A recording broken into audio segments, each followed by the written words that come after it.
Bobby Wood. I'm from New Albany, Mississippi. And I was born in just south of New Albany in a little place called Mitchell Switch. And we had a cotton farm and raised cotton and corn and everything a farmer's supposed to raise, I guess. Maybe cane, I don't know. But anyway, my daddy would put it, his trade was cotton, but his love was music. And his father, they had 10 kids, and of course they had a little cotton farm too, up north New Albany, no, east of New Albany. And my daddy, we were gone almost every weekend to a singing convention someplace in the area, or even far over as Red Bay, or the surrounding areas, I guess further being Arkansas or Memphis. But anyway, we traveled a lot with the family, and I was telling you about my grandfather. He had 10 kids, and they either had to play or sing. There was no getting out of it. You had to do one or the other, or both. And my daddy, there were 6 in our family, and it was the same thing. We had to sing or play an instrument, And I went to a little school called Ingomar, 12th grade school. I think there was 200 kids there when I graduated in 59, I believe. And I believe it was. Anyway, 200 kids, and I think he's got 200 kids today. It's a country school, And I guess then when, I got to be a teenager, there were some people that influenced me music-wise that wasn't gospel. Our trade was, we were gospel singers, and my dad had a radio show there in New Albany, the Poutwood Singing Convention of the Air or something like that, and that went on for years. And I remember our group, our family, was called on in Tupelo to sing the first opening of WELO in Tupelo, and the song we chose was Turn Your Radio On and listen to the music in there. And that's the first thing that everybody heard when the WELO came on the air, was us singing. And so we would travel around and whatever singing conventions or whatever, all day singing and dinner on the ground stuff that we do. And this came up in the subject yesterday about my daddy. At some point, he was driving a school bus on the side, and making a little extra money. But he got the idea of building a school bus. Well, when that thing got finished, it looked like a house on wheels. And about the ugliest thing you've ever seen, had an asbestos roof. And I remember going to a concert or a singing convention in Boonville or someplace over that direction, and here the Goodman family was pulling up in their big Cadillacs. We're pulling up in this Albatross. And I remember sitting in the back of the bus waiting till everybody got inside before I get off. But anyway, it's my daddy, it was used as a school bus, and the kids had dubbed my daddy's voice as the how did they put it, the singing bus. Somebody would start singing at the in the beginning of the routes and stuff, and you could see the bus going down the road, just kids singing at the top of their voice, And but that's what we did in the early years. So the bus that he built that looked like a house, that was also the school bus. Yeah. So that he would pick up all the kids on the route, Yes. and they would sing. Mm-hmm. Now that wasn't just your family doing that. No. That was the school kids too. Yeah, right. Yeah, he was asked to not do that because people was, I guess the county was afraid that there was going to be too many distractions. But anyway, it left from him prompting somebody to do something, that the kids prompted it then after that. And they said, no, they're not gonna sing our our school bus away from us, you know. But anyway, they kept up the singing. How many kids were in your senior class, do you know? Around 20, I guess, something like that. And back in those days, you knew all of the kids in the neighborhood. You know, I'd go spend the night with somebody different nights of the week, you know. And of course, the rule was if I got out of order, they had permission to spank me if I needed it. But you know, there wasn't much to get into back then. You know, we just had fun and had a good time. You lived in the Mitchell Switch. Was that a community? Yeah, it was named Mitchell Switch because the train switch, the trains got on another track there, and it's a switch to let the other train come by, and that's what they dubbed it, Mitchell Switch. And it was a train switch, you know. So all the kids who lived in Mitchell Switch went to Ingomar schools. Yeah. When you were in high school, you had a band, and I was reading the names of the band, and there was one guy's name who I kept seeing it in different things. His name was Elbert Adair. Elbert. Yeah. Is he still living? No, he passed away. He moved to Memphis right along at the same time I did, and of course we had a radio show prior to that. I think my daddy's singing convention there came on at noon, but I think at 11:30 I had a 30-minute show singing rock and roll songs, you know, and mostly Jerry Lee. When Jerry Lee came out, I was gone. So you would record those at the radio station? We were on the air, yeah. We had a 30-minute show just before my dad's show. So. And it was a live show? Yeah. Mm-hmm. And so y'all would just be in It's a radio a station. little small studio space? Yeah. With did you have a piano in there? Yeah, had an upright piano, had a guitar, bass, drums, and yeah, we just... Y'all would just play whatever you wanted for 30 minutes? So that was you, Elbert, Joe Young, and Ronald Young. They were like half brothers, I think it was. So. Was your brother in that band too? No. No? So I think he already lived in Memphis at that time. Oh, okay, because he's older. Mm-hmm. You had how many siblings? Two boys. boys. Okay. During that time period, I guess you were probably, 15, 16 years old? Yeah. Were there other local bands?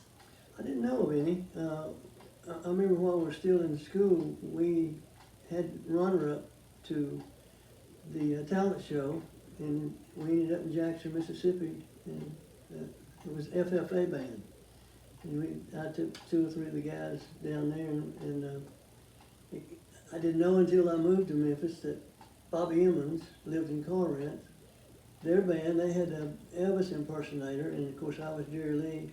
They got first place, and we got second place with the bands, and I didn't even realize till Bobby reminded me. He said, "You know who that other band was?" And I said, "No," and he said, "I was playing piano in that band." Wow, he remembered you. Yeah. When you were growing up, and when you started like forming your own band, I guess that was pretty natural for you because your family did that too. Yeah. Y'all had a band. It wasn't unusual for you to say, I'm going to make a band. My parents didn't agree with the rock and roll. Every preacher in the world, you was going to hell if you let him listen to rock and roll, you know. My mama didn't like it, but and my dad, if that's what I wanted to do, then that was fine with him. You know, he wasn't gonna make me not play rock and roll. You know, and my brother got a guitar one Christmas at Sears and Roebuck, and when my brother wasn't around, I'd pick up the guitar and the guitar was so cheap, and the strings were about that far off of the frets, and it was tearing my fingers off pieces.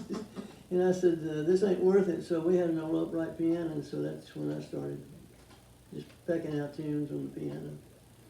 Did either of your parents play piano? My dad did. He was a teacher of music, and him and his father, they taught the shake notes. And my grandfather and my father would go to a church like 20 miles away, horse and buggy, back in those days. And I've got a picture in my book of his first singing class. And the fee for the week per kid was $3, or vegetables and fruit, you know. And so they'd stay in different houses from the church, you know, during the week, and then the parents would come in on Saturday night, and they would listen to their kids sing, you know. And it was shape notes, do, re, mi, fa, sol, you know. That's the way he taught. And his first class was 100 kids. Wow. I mean, $3 was probably a lot. Yeah, it was for the week. For your kid to do that. But, you know, we got a lot of fruits and vegetables, you know.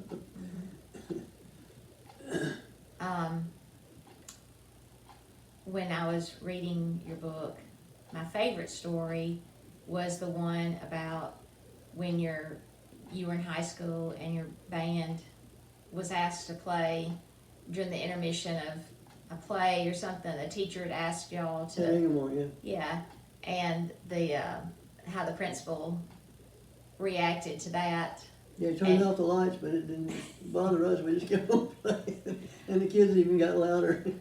I mean, that sounds like a scene from a movie, you know, where the principal hates the music. I'll show you. Yeah, it didn't work. The kids still won. Well, no, the amplifier was live, but he just turned off the lights, thinking the music was going to go off, and we didn't even know he turned the lights off.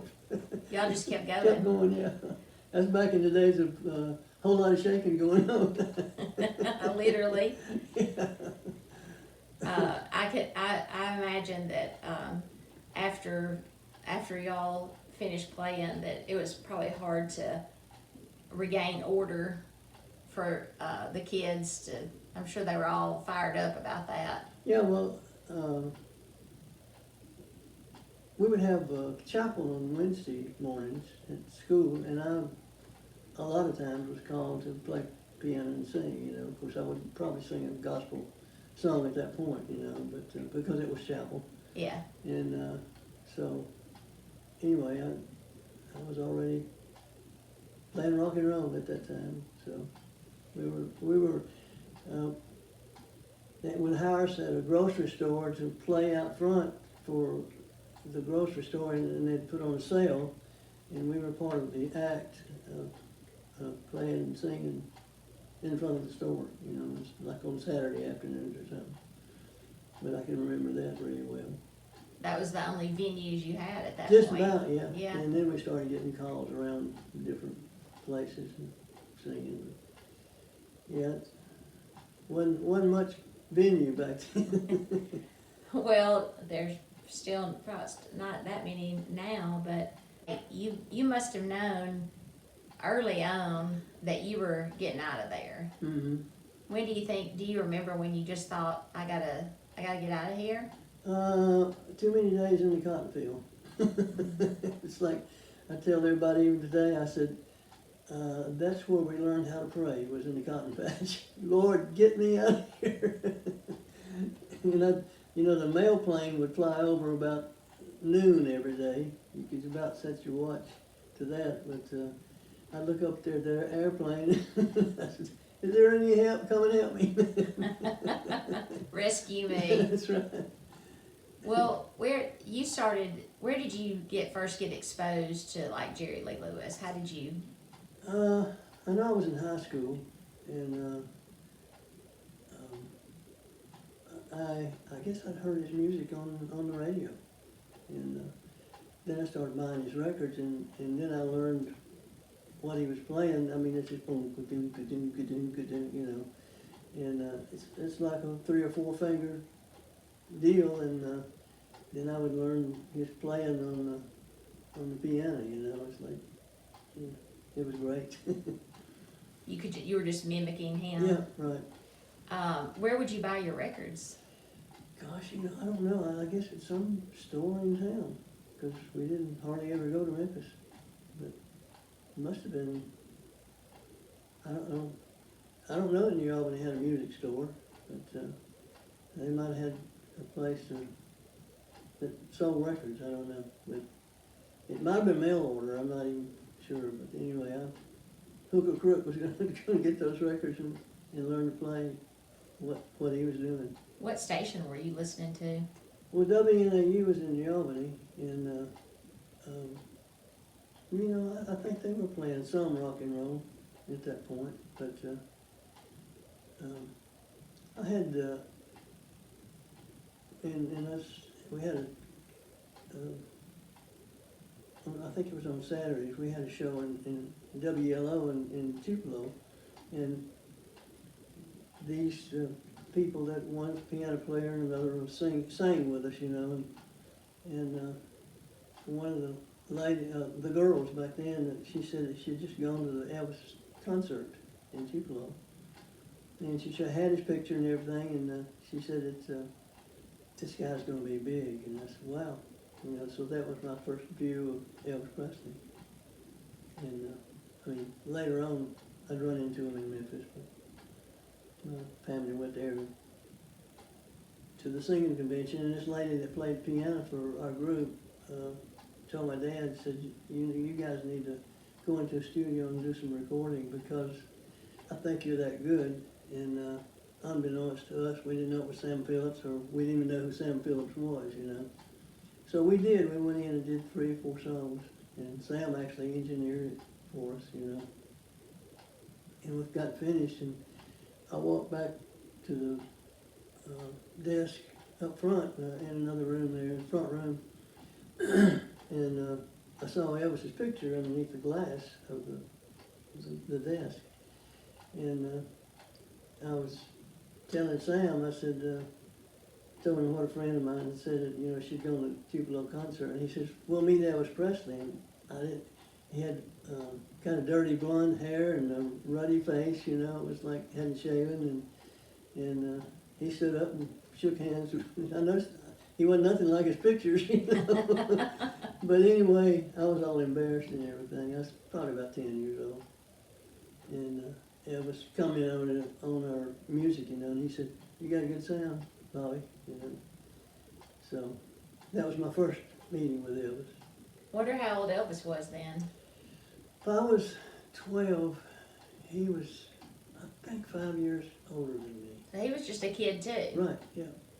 Yeah, it would have been 19, 20, something like that. Because that was the very beginning of his career, Mm-hmm. right? Yep. So when you were out, you know, with your family, y'all were singing gospel music. Were you happy to be doing that? Did you enjoy that? I enjoyed playing, you know, of course, gospel was one of Elvis's traits, you know. He had gospel, blues, country, you know.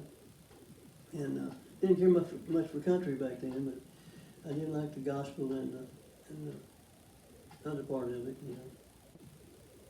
Were you ever exposed to the like black musicians who were, you know, your peers that, you know, were your age groups somewhere around New Albany, Tupelo? I don't think. I think I came to know Al Jackson, who was a drummer at Stax at the time, and I didn't know him, but they were doing a session there, and I was playing piano on it, and I just remembered, I said that I never did like drummers that didn't keep real good time, you know. That was a thing in our childhood. We had to make it sing, you know. And so he was playing drums on this session, and I just thought while listening, you know, I said, wow, don't have to worry about where the beat is on this one. He's got it, you know. Yeah. And it was just simple. But a nice little groove went on, you know, it just kind of made you want to play, you know. And that was my first deal, and I met him, and he was just a super nice guy. And so later on, I worked with some of the black people. But not around, you weren't exposed to No. anybody around? No, just on records, you know. Also had Blueberry Hill, Fats Domino, and Chet, all those rock and roll stars, you know. Yeah. To buy records at that point too. So that's how you Vad and Jerry Lee and all that, they were all, I guess, influencing one another Yeah. also, and Elvis too. Mm-hmm. You know, because yesterday during the program, when they played the clip from your family gospel album, and you said that it had been recorded later. Yeah, I was playing piano on that. And it had a real funky, you know, it didn't sound like your typical, you know, white gospel it kind of had a music. little bit of rock and roll in it. Yeah, it did. It did. The guitar in it was really. That was Reggie Young. I didn't know it at the time, but that was Reggie Young. And John Huey was a steel guitar player. And how did they end up on that album? Were they just studio musicians where you recorded? Reggie and Bobby Emmons was working down at High Records. I mean, this is after I moved, you know. And then I was working over at Phillips, which was Sun Records at the time, but it was on Madison, Sam Phillips Studio. And so we would, a lot of times when people would come into town, they'd hire Reggie and Bobby Emmons and me and Tommy Cogwell and Gene Chrisman. That was over at Sun, you know, and they would put us together. And then other people, you know, from Nashville would come down, and publishing companies and houses, and they would call us 4 or 5 guys together, and we would do their demos for the publishing houses. And that's kind of how that got started, you know. So. There were a lot of recording studios in Memphis, weren't there, at that time? Yeah. Everybody was doing it? Yeah, Stax, High, Phillips, Sun Records. Roland James had a studio. He was a rock and roll guitar player. And then later on, Chips Moman had been working at Stax, and he kind of got disgruntled over something. He produced him several hit records. So he left there and went and bought his own place. And but I met all of these people also at Sun Records, because that was the only lathe in town. And lathe was what people that bring their master in this machine it had, you know, thin blades on it, and it would cut the master into the acetate. And then they would take that down to the pressing plant in Mississippi and get their masters done. Well, I met Steve Cropper, Duck Dunn, everybody from different bands, you know, at Sun, because we'd just run into each other, people coming in and getting their masters made, you know. And that's how that came about.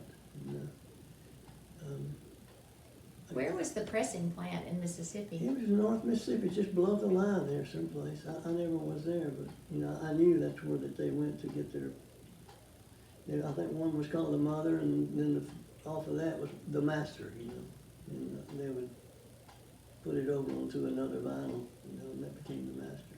And then that would be duplicated at the plant? Mm-hmm, yeah. Kind of backing up just a little bit, because I don't want to forget to ask you about this, but you talk about your how you would get your hair. Your aunt would do your hair to make you look more like Jerry Lee. Yeah. Well, who was your aunt? Muriel Pickens was her first name, and she had a sister named Ruby, and they had it was right there by the railroad tracks. Those little shops in there. That's where her beauty shop was, and I go get my hair colored and fixed like Jerry Lee, get a perm. Do you remember the name of her beauty shop? No, I'm not, I don't remember. No, I just remember that it was there, you know. Well, when you were, when you came back to Ingomar for the concert that they had at the, was it at the gym, or the auditorium? Gymnasium. At the gymnasium. And that was after you had your hit. Yeah, yeah. Yeah. Were there posters made for that? I don't think there was. I don't know. I remember my brother was playing bass with me that night, you know, and but I don't remember any posters being made. There was a misunderstanding that happened later on. This was even after that this guy was wanting me to come down and sing for the county fair, you know, and we just talked about it, you know. I said, you know, before I can give you an okay, I need to okay this with my booking agent and people to make sure I didn't double book, you know. And I don't know how the message got mixed up, but he had advertised me as a definite going to be there. And I mean, I had to call him and I said, man, you need to call us back because I just found out I've got to be in Texarkana, Arkansas. And I said, I can't do it, you know. So it was, a lot of people got the wrong story, you know. And I didn't want to belittle him either, you know. Yeah. It's just a misunderstanding. Yeah. But anyway, that's the only rub I think I ever had. Yeah.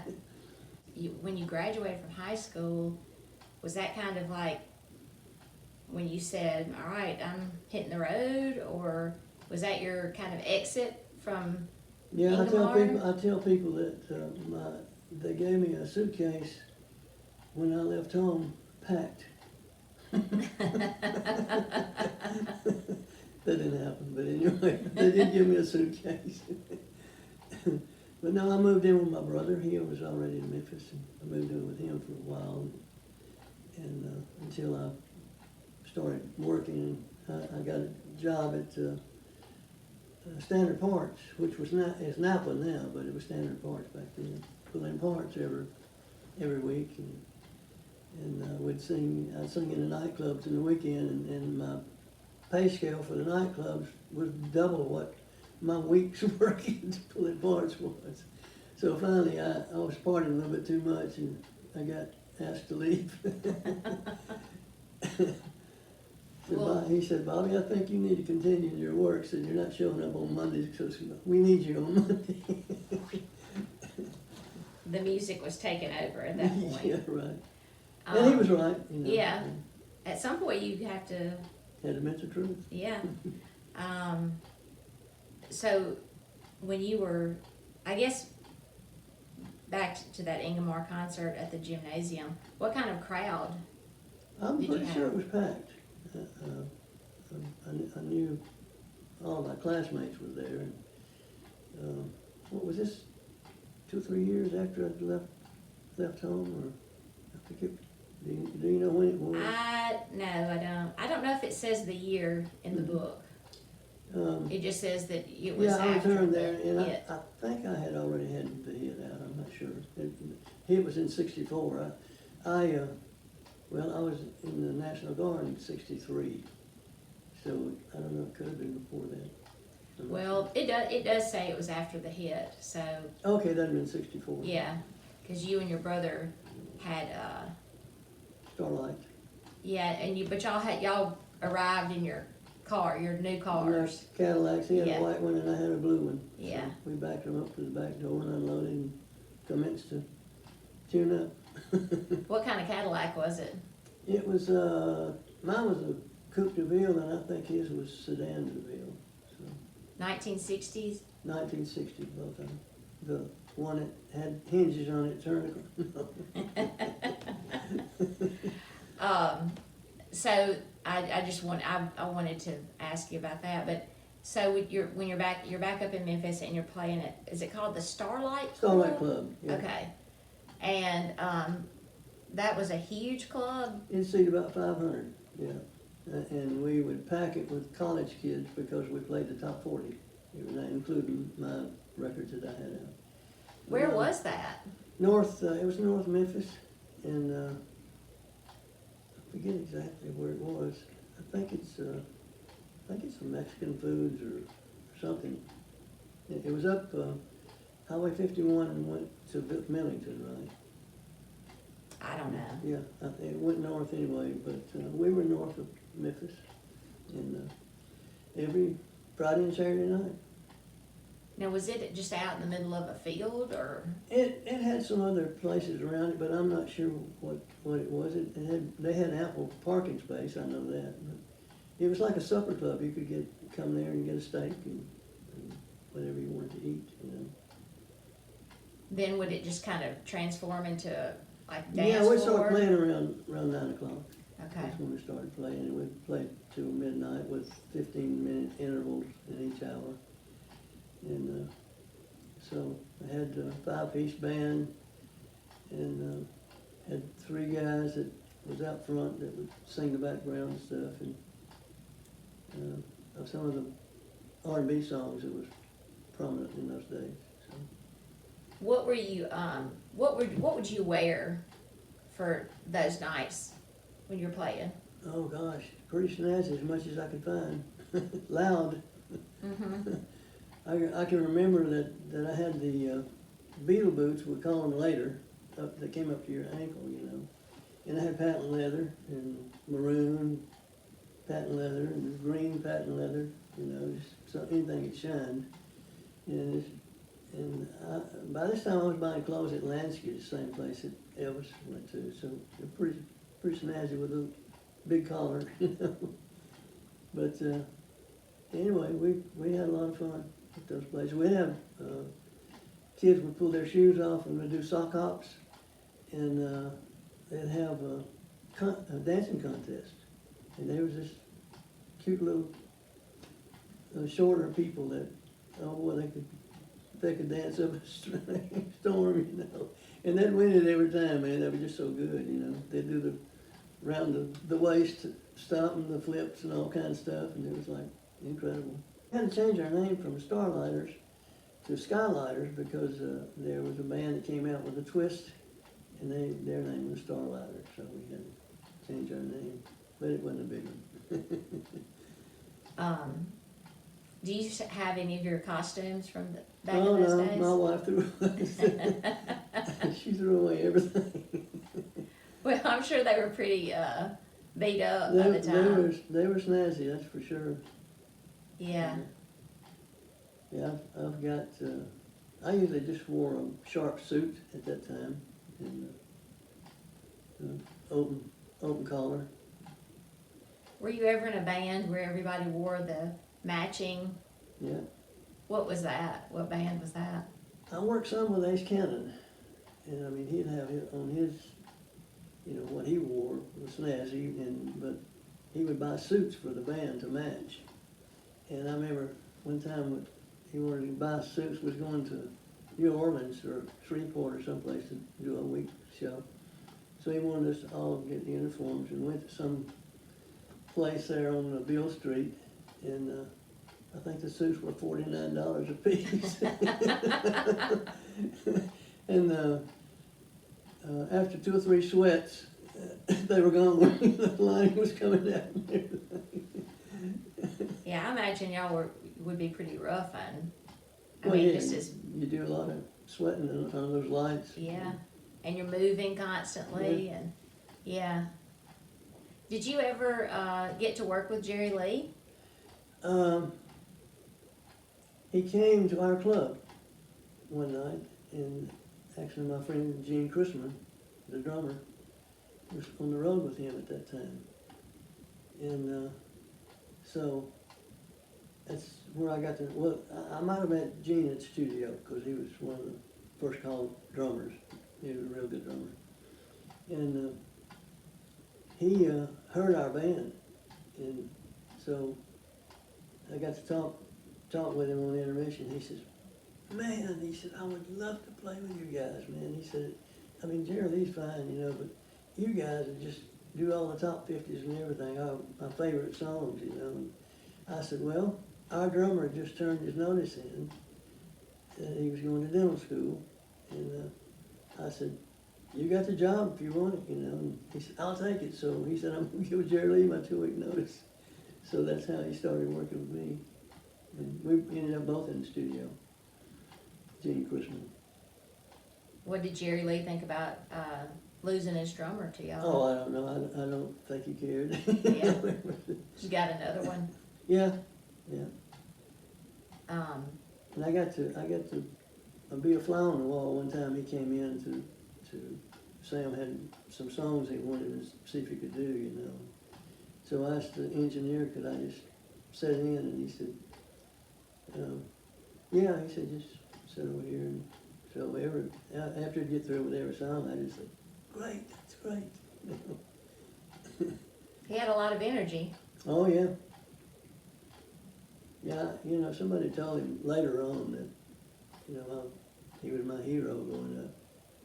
First time meeting Sam Phillips, interview, you know. So I came in and went out to the piano, and I got about 4 bars into a Jerry Lee song, you know. And Sam just grabbed me by my hands, you know, and he says, Bobby Wood. And I said, what? He said, I already got a Jerry Lee. I don't need another one. He said, go bring me a Bobby Wood. And well, my feelings was on the ground, you know. It's just like, wow. And so my producer said, he told you right. He said that, you know, impersonators don't really ever make it, you know. And he said he told you the truth. So when Stan wrote, If I'm a Fool for Loving You, then that was my first bit at the big time. Did that advice from Sam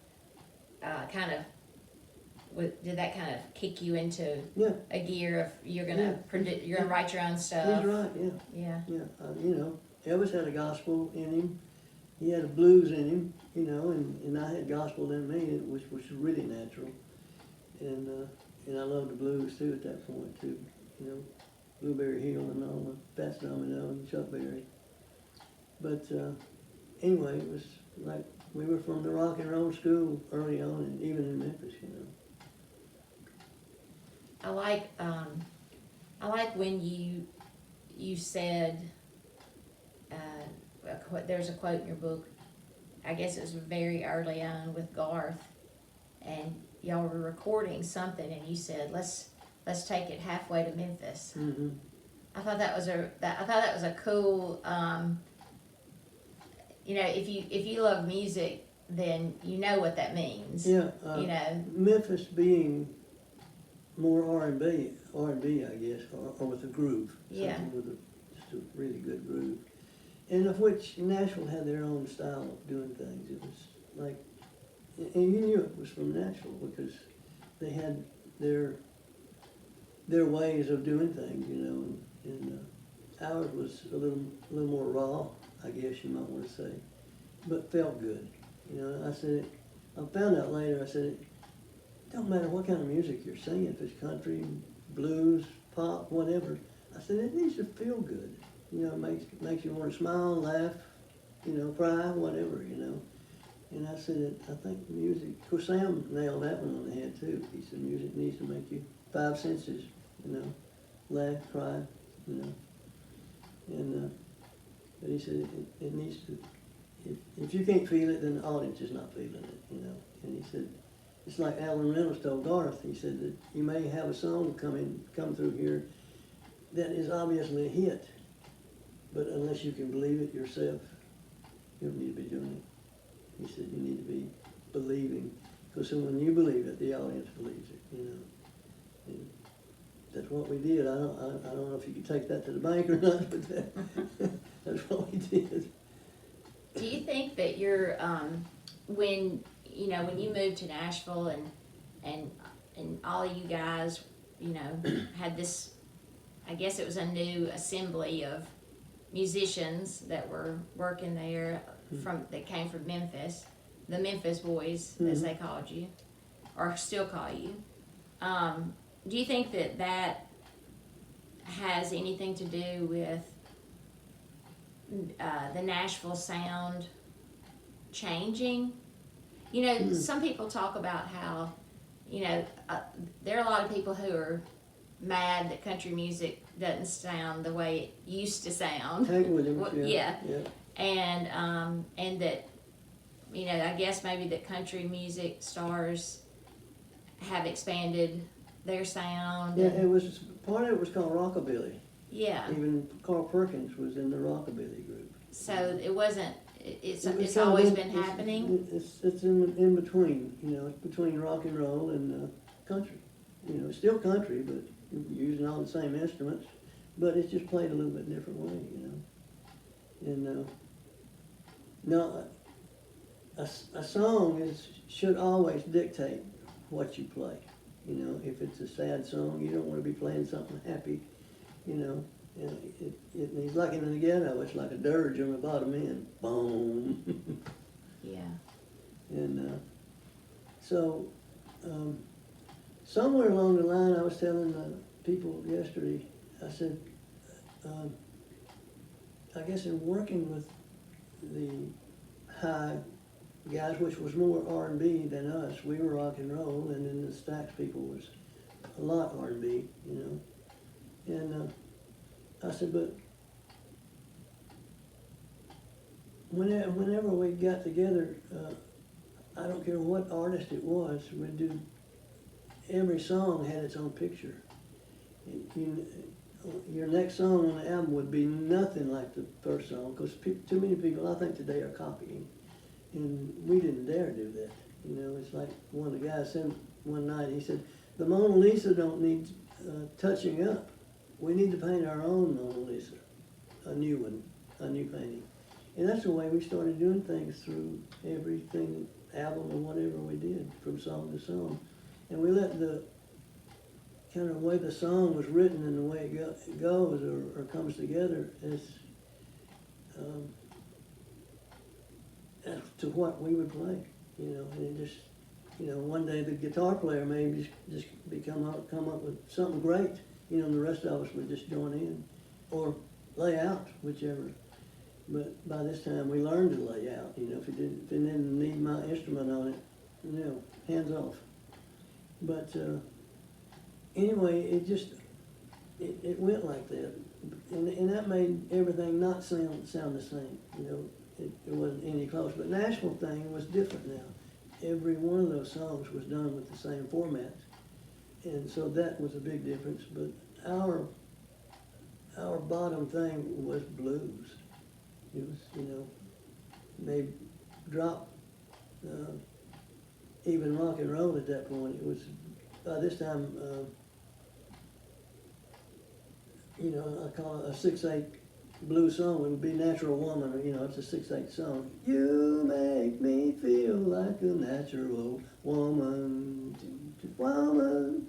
You know, just really feel good, you know, and you're singing your blues heart out, you know, but it's still a 6/8 beautiful song, you know.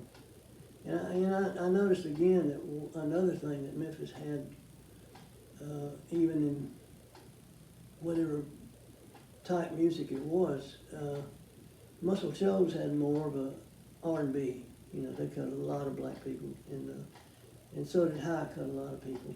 But well, forgot what I was talking about. But anyway, the 6/8 thing, and I told somebody one day, I said, this is so far away from rock and roll, I feel like I could go get a milkshake between beats. I said, that backbeat, is it ever going to come down?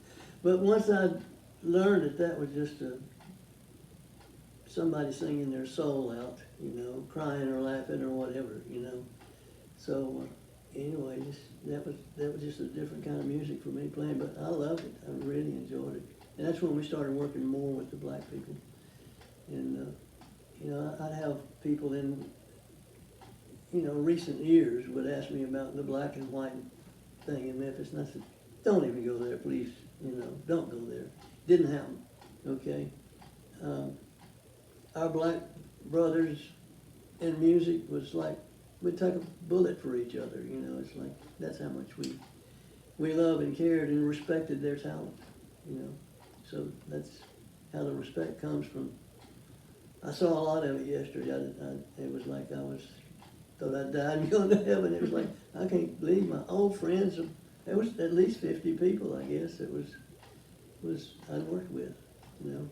And I was blown away because, you know, I've never been a type person to toot my own horn, you know. It's just, I don't like doing that.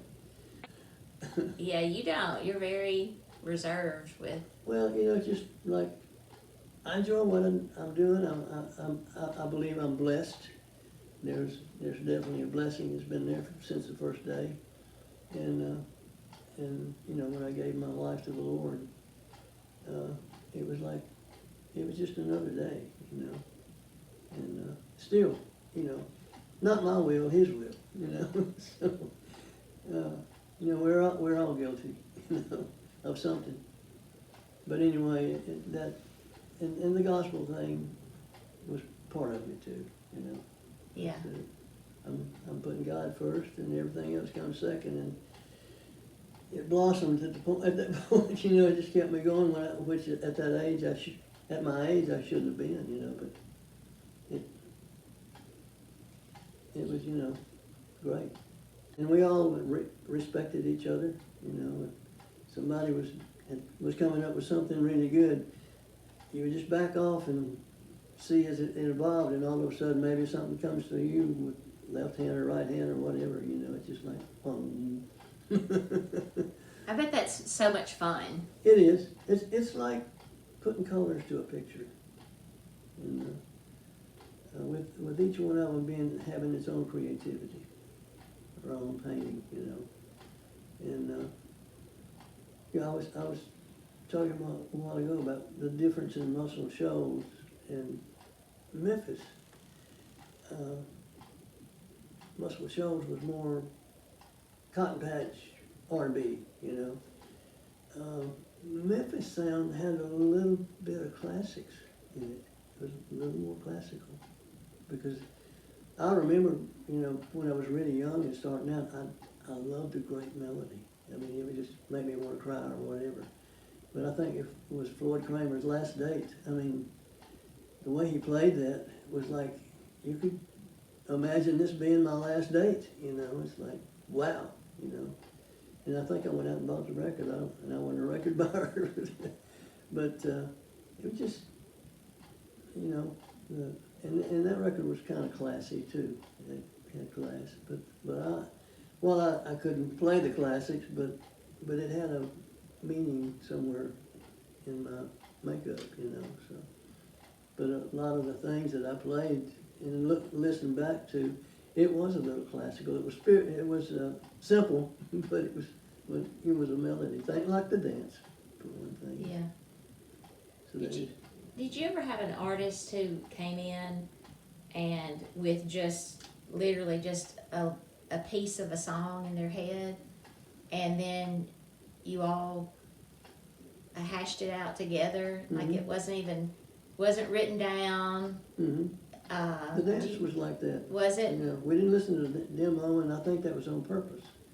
I didn't hear the demo of that song until 3 or 4 years later, and it was folky. It was a folk type song, and just guitars and Aren't you glad you didn't hear it? Well, gosh, was that intelligent about? He didn't want us to hear it. Yeah. And He wanted your take on it. Yeah, right. And that's why I think he sat down on the floor and grabbed his guitar, and we got the chords. There's your basics right there. Yeah. And so, you know, I've told the story. I'm sure you heard, but he got up and he asked me something about a movie that we both watched recently, you know, with the horses in slow motion running and pebbles, and the snow was coming up in slow motion around their heads, you know. And he said, with that in mind, do me an intro. And I said, okay.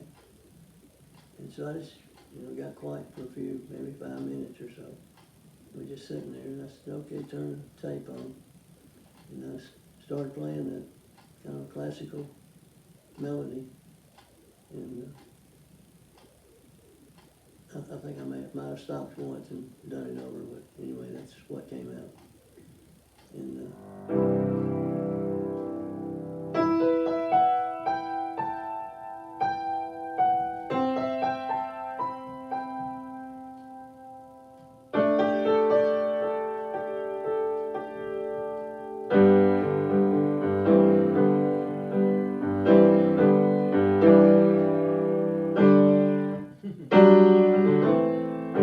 yeah, it's there somewhere. And that's, you know, that's what I mean by a classical thing and being a beautiful melody. And God don't make no junk. He makes great stuff. You you talk about putting yourself in a position to receive. Yeah, a writer said that one time, back in the 40s. You still do that? And I realized years ago I did that too. Be willing to back away from it and listen. And I told Garth that one day. I said, with what that guy said, he said he would dress up in his suit and tie and necktie or whatever he was wearing. And he said I was sitting at my piano at 9 o'clock in the morning in position to receive. And I felt like if I didn't do that, somebody down the street would receive it, you know. And he'd written a lot of songs, the old, you know, songs like Misty and those kind of songs, you know. But he was very great songwriter. But I said, incredible. It is. That's incredible, just to think about and to it's like it's a very intentional way to listen. Yeah. Listen and get in tune. Yeah. But I thought that was neat, you know, in position to receive. And I told Garth, I said, you know, we've done that in the past without realizing we've done it. You know, we're sitting around on Sweet Caroline, you know, and all of a sudden Bobby Emmons started playing da-da-dum, da-da-da-da-dum, da-da-dum, da-da-dum, da-da-da-da-dum, da-da-dum, Sweet Caroline. So that was the birth of it right there. Magic just happens. Yeah, like and that. he came around to the piano somewhere. He was in the middle of a take, and he said, Bobby, what you think about this lick on the chorus? And he said, Sweet Caroline, bum, bum, bum. I said, I think it's great. And so we went back and did it, and it was, when we left the studio that day, Tommy Cogbill was a producer. Well, he'd call in the horns and strings to do the embellishing part of the song. And when they got to the bum, bum, bum lick, they'd pull the piano back and put horns and strings on it. And I said, lost my piano, but that's okay. That's fine. That's what it needed, you know. So That was and everybody it. agreed. Yeah, we were all in agreement. Do you when you record a song like that, I mean, does everybody kind of walk out of the studio going, yeah, that's it? Yeah. Like, you know, that's gonna be Yeah, gonna be he a didn't hit. have Sweet Caroline finished. I think he was actually laying on the floor in the control room. And we'd already cut to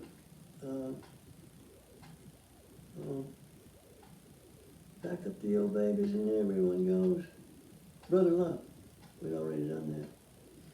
And Tommy asked me, do you have anything else? And he started playing Sweet Caroline, you know, the words and music, Sweet Caroline. And we were all just saying, let's go, you know. And he said, well, I haven't finished it, you know, I'm still liking the second verse and this and that. And they said, go put a track down. And we did, we put a track down, and he sang the first verse twice, you know, and so then he came in later with it completed and sang the, and then when he had completed it, we came in and was going to embellish the song and have an overdub session. So he suggested, Paul Davis was just hanging around the studio back in those days, you know, the singer Paul Davis that had out a lot of hits. Cool Nights was one of them. Anyway, he was just trying to get noticed at the time, and he was hanging around the studio, and Neil asked him and me he said, let's go out here and put some background on this thing, and, lyrically. And we did. We were the first voices. Sweet Caroline. And anyway, they overdubbed some girls on it somewhere along. I don't know, my wife might have gotten involved in that, but I'm not sure. But anyway, that's how it came about. You know, we had to be there for mix downs and everything. It's like, I think this is a little too loud here, let's pull it back. So, the same group was, put the final touches on everything. But it's fun, it's been fun through all the years. But you know, it takes more time. There's another thing I told Garth, he wanted to know how we did things, and I said, we weren't on the clock. I said that most we could do was like 3 sessions a day, you know, which we were giving people 5 hours instead of 3 hours. But I said we took more time with the song. I said sometimes we'd leave it for the day and come back and start fresh tomorrow, and then we'd find it, you know. So I said that if you got a great song, you don't want to get in a hurry and mess it up, because you can do that. And it almost happened on I Can Help, too. Billy Swan, I Can Help. And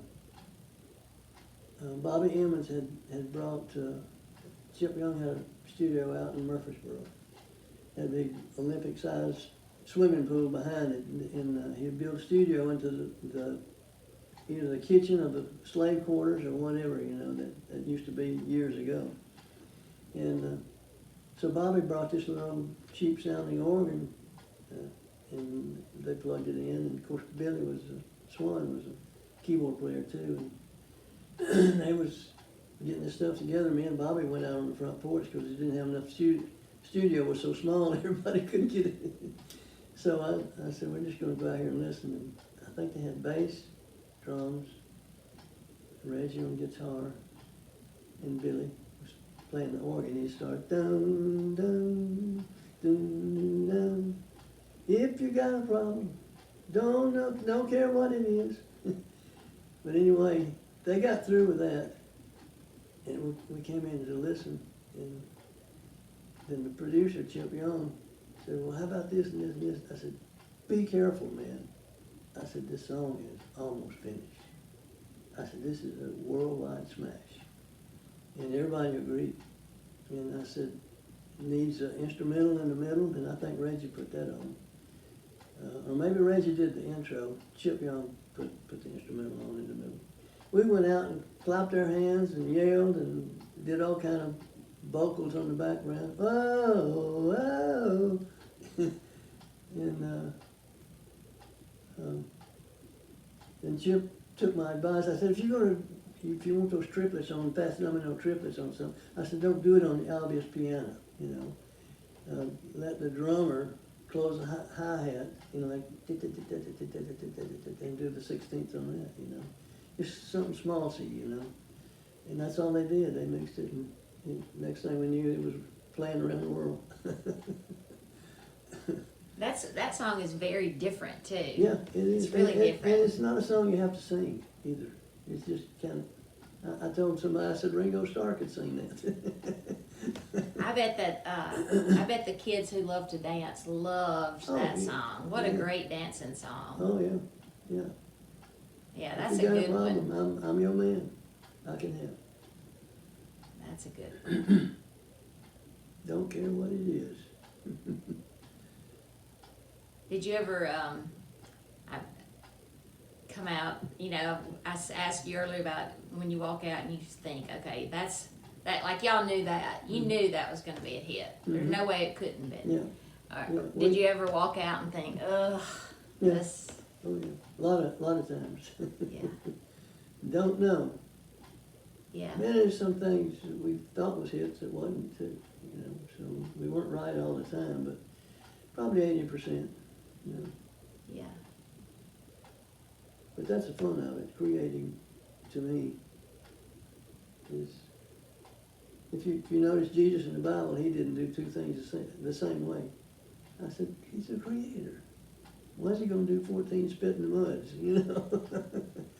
Creator. Gotta be creative. Yeah, That's You said in your book, if you weren't creating, you weren't really happy. right. I was born to do this. Did I tell you about the prophecy? No. Okay. Didn't know it was a prophecy. When I was born, my mom was at my grandfather's house, and I was laying on his knees. He was sitting there and just looking at me. And I was 2 weeks old. And my mom's name was Uni, but he called her Yoon. And he said, Yoon, I don't know what this one's going to be, whether he might be an evangelist or a singer or whatever. He said, but the world's going to know his name. And I said, and he wasn't even a prophet. But what happened, what he said in those words came true. Wow. Amazing. I said, so I am careful in giving all thanks and glory to the Almighty. Yeah. Wasn't me. Where were you born? Were you born In the Albany? in a hospital? I think so. I think Mom did most of the kids at home, but I'm not sure. Are you the baby of your family? No, my sister. Okay. Are you next to youngest? Next to the baby. Okay. Okay. Jamie, my sister. Does anyone still have your family land? Is it still being? My sister bought my dad's place. My dad had sold 50 acres of it, and so my sister came in and bought the rest of it when Dad had a stroke and Mom wasn't doing well. And so she finally sold that and went back to Georgia. And I don't know if anybody's got any of the original property, but all of those farms had 100 acres on them, a nice barn, outhouses, tractor houses and stuff, you know. And most all the farms was like that, same way. It was just a way of life, you know. Had milking cows and stuff to get by. We had a garden plus a truck patch. And we grow things in the truck patch, like potatoes and different things. And then my dad would take bushels. We had an orchard too, of peaches or apples or whatever, you know. They had an abundance of, and they'd take it to town and sell it, you know, for extra money. Where would they sell it? Where would they? On the back street. Okay. On the back street. And I guess a lot of people did that back then. Yeah, we'd take potatoes or tomatoes or whatever into town and sell it. But you weren't going to get rich on a farm, that's for sure. I mean, we're rich in other ways, but anyway. It's a hard life. It is. It is. It's a good life, but it's a hard life. I told my kids, I said, we didn't know what the word board meant unless it was going to be on my rear. Yeah. I got a board for you. But no, we work from daylight till dark, so what we're going to get into, wasn't much. Where did y'all go to church? We went to church mostly at Neely's, Little Baptist Church. There on, was it 30, I think? No, it's not 30. Or 15? Yeah, Is that maybe it was 15? 15, yeah. That one that went right into town. Yes. Yeah. I was able to interview a group of women a few years ago, and they were the members of the 1958 Ingomar girls basketball team Mhm. that won the Grand Slam tournament. Ramona Thompson and Lizette Ashley. Mm-hmm. Yep, they were good. Ramona Yeah. was left-handed. She had the left-handed hook. Lizette Ashley was right-handed, did the right-handed hook, and Chicken Swords was out front with a breast shot. And if one of them got free, that's going to be 2 points right quick. So you remember watching them. Oh yeah, I played basketball, but I weighed 99 pounds when I finished school, so I wasn't much of a basketball player, but I loved it. I loved to play. But just didn't, but no, it's, I think we won about every other year. Yeah, Basketball. y'all were, and I get Ingomar still is a, you know. Yeah, we didn't have a baseball team or a football team or nothing, you know, wasn't big enough to do that, I don't guess. But, I told somebody, I said, people are smart down there. I said that they will have 2 grades of school, you know, maybe 4th or 5th grade in the school at one time, and you give them 5 basketballs for 20 kids, and they fight over those basketballs. I said, by the time they get 15 years old, they're tough. We would be playing. I remember being put in the team, and we was like 40 points behind. It was like 2 minutes to go, and the coach put me in. I could see between the guys' legs. You know, like, what am I doing out here? They talked a lot about the man who was their coach. Do you remember your coaches? Robbins, Kenneth Robbins. Okay. We called him Cat.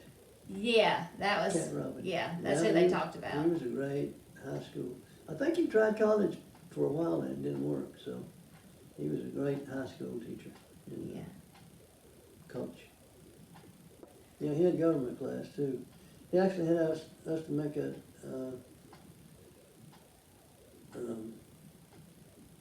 what do you call it when? How much you're going to make a week? You know. Oh, budget. that was the coach. That Yeah. was the teacher when Yeah. you wrote the budget. Yeah, how much money you were gonna make and how much money you had to spend for this and that. And everybody else would be thinking about going to the factory, what was it, that's made that furniture, Yeah, whatever it was. Futorian or Futorian, something. yeah. And I knew about what their salary was, you know, and, you know, nothing against anybody, but anyway, I just said, no, I'm not gonna stay here and put in $1,000 a week. And it really ticked my teacher off. And he said, Wood, you'll never amount to a hill of beans. And I said, well, I took some more adversity and proved him wrong. That's what I mean by saying you knew that you were going to get out of there. Yeah, I admire actors too. I said, you know, of course, you know, there's no acting school in Memphis, but I said, you know, I would have enjoyed, I think, being in the movie business, but I got stopped at the music business. Did you ever have the opportunity to work on a movie soundtrack? Yeah, we did some stuff that got on the soundtracks. I can't remember hardly. I think we were on something with Willie Nelson. That was a Western movie. Was it Kathleen? I think it was somebody's name. And we actually cut the track to that. I don't think they used it, but anyway, we did Willie Nelson do the track with. I think that was after we moved here. Did you go into New Albany to watch movies? Yeah, one time we had the Ritz Theater, and I think it was a dime to get in. And then we had was it Malcolm, I believe? That was the other one. It was 15 cents. It was newer. And I think it was Malcolm. So anyway, I would take a wagon load of cotton to the gin to be ginned off on Saturday morning. Park the tractor and they'd put a number on the tractor. My dad gave me a quarter. I'd go to the movie and buy popcorn and a drink for 25 cents. And then by the time the movie was over, I'd go back and pick up the tractor and, you know, they had the samples of cotton, you know, they'd throw it in the back of the bed. Take the tractor and trailer back home, and that was it. That was your Saturday afternoon? My feet didn't even hit the bottom of the, they were just dangling, you know, they had the clutch, you know, and I could reach the brake, you know. But anyway, my mom was just fussing, he's all right, leave him alone, you know. How old were you driving a tractor? Probably 12, I guess. I mean, that's a long way. Yeah, it's about 5 miles. Yeah. On a Like tractor. On 15, Highway 15. Yeah, you were careful and watching, make sure the traffic was nowhere around when you pulled out. I can't imagine that today. No. Let's talk about Gracie. Gracie? Yeah. She's coming along really good. She's, you know, I told Vicky I'd gotten her a couple of guitars, and I said, she's already got 15 guitars. She's gone. She's gone to guitar heaven. Yeah, I'm teaching her the number system, and that we do, which makes it everything real simple, and rhythm and timing. You know, that's a lot of it's really, really important. And these are the basics, you know, that you do. I said, yeah, it ain't all in playing out front, you know. And I said, it's the things that you do in the background that makes a lot of difference. But I said, that's the ground. I said, you go up from there, you know. Learning when to play, not to play.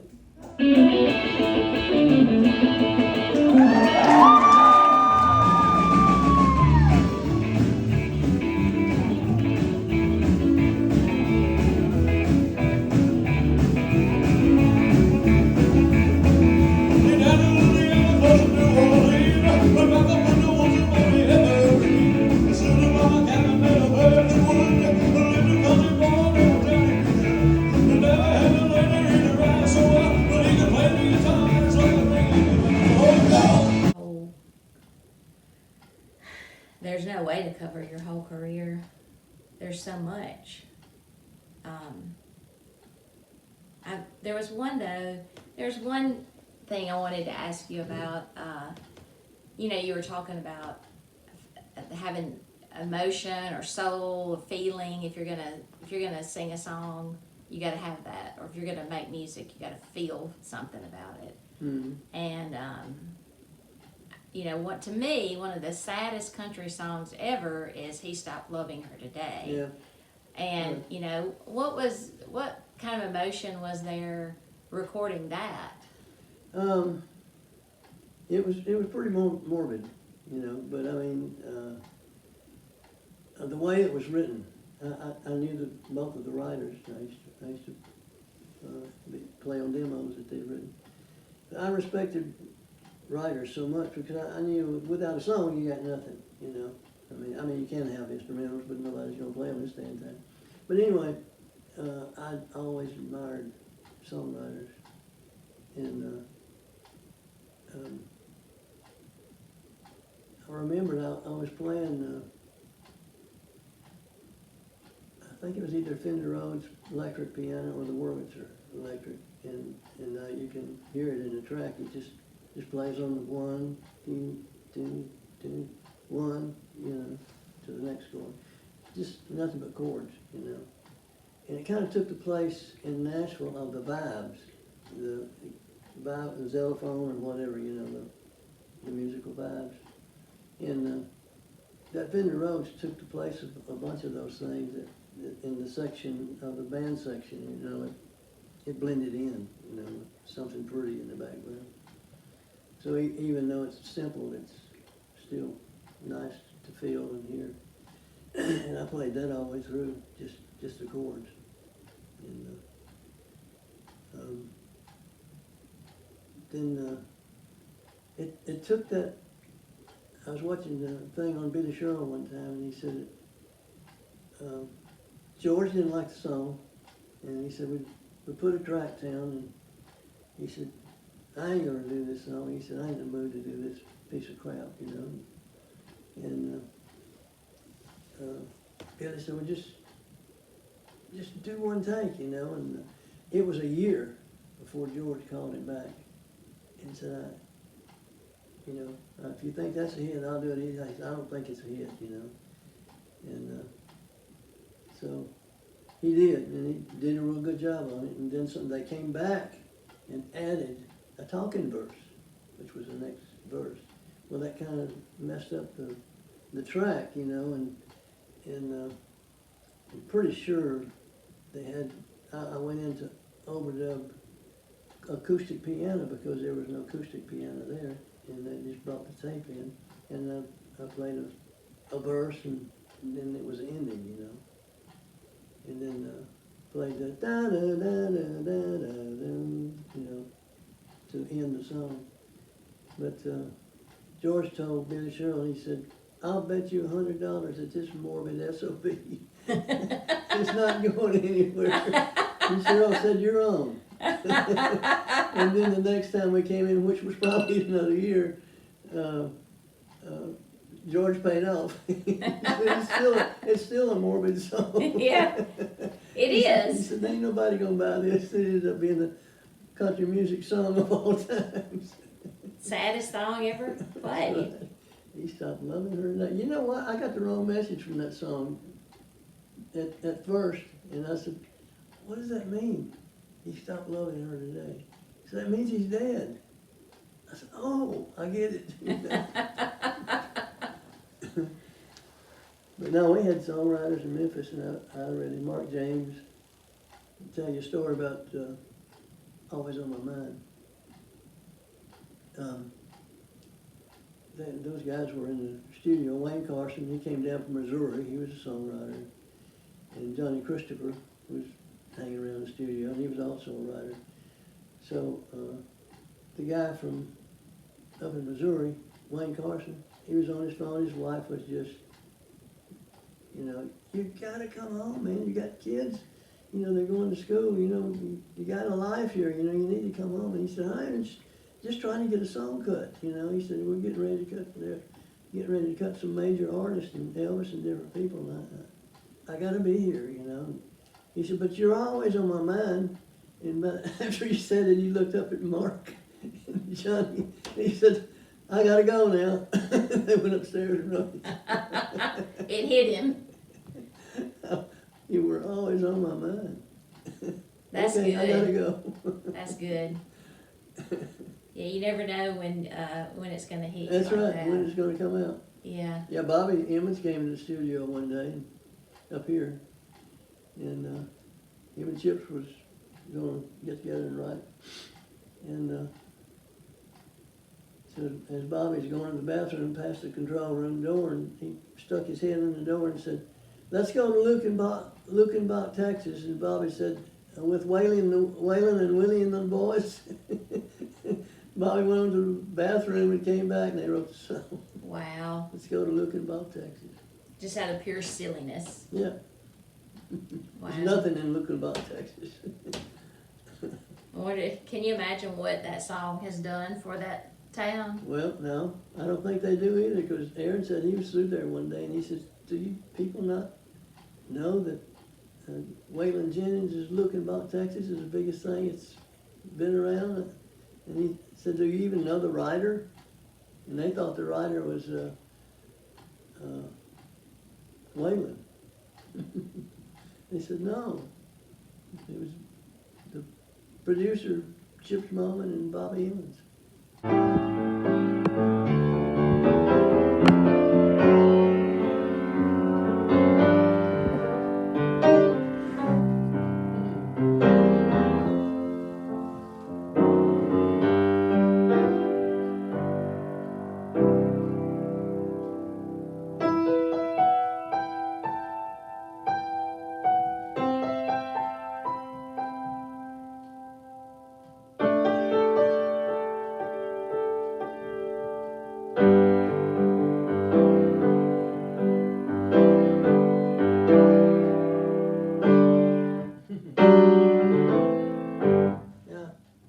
Somewhere. Wow. That's awesome. Yeah, I hadn't worked in 8 years. Do you still come down and play? Yeah, every once in a while. And after I play, fool around for an hour or so, it comes back. You know, it's like from here to here.